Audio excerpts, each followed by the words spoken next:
Yes, bwana, hapa ni Uturuki. Nimetoka London asubuhi kuja hapa Uturuki ili niweze kuja Tanzania, kurudi Tanzania. Lakini nimefika hapa nimezuiliwa, wamenizuia Uturuki, wananiambia uwezi kwenda Tanzania, ndege zote zimekuwa cancelled kwa sababu airport yenu hairuhusu mtu kuingia wala kutoka. Kwa hiyo nimestaka hapa Uturuki, wakaniambia nilale hapa airport na siwezi kutoka nje kwa sababu sina visa ya Uturuki. Au nirudi London mpaka airport itakapotulia, nchi itakapotulia ndo niweze kurudi tena Tanzania. Shit. It's so painful. Yani naumiza sana kwa sababu familia iko mbali, hujui changamoto wanazopitia. Sijaongea na familia tangu jana. Yani ni worse.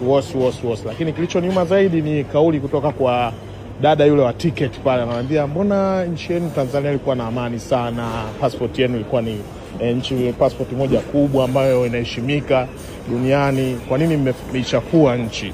I say hii kauli imeniuma sana. Imeniuma kweli, imeniuma sana. Lakini all in all, kikubwa mimi ninachoombea ni amani ya nchi. Amani ndio kila kitu. Yani tukishakuwa na amani, nchi pia maendeleo yanakuwa ni rahisi sana. Yeah, it's very painful. Wewe huwezi kufeel kwa sababu uko hapo, hautoki, labda hujawahi kutoka huku. Lakini ukitoka huku ndo utajua what I mean. Utanielewa nini ninachokimaanisha. Yani for sure it's disappointing. Yani na disappoint sana, inaumiza sana kwa sababu inabidi nirudi tena Uingereza na sijui nitakaa muda gani Uingereza kwa sababu mpaka airport ifunguliwe.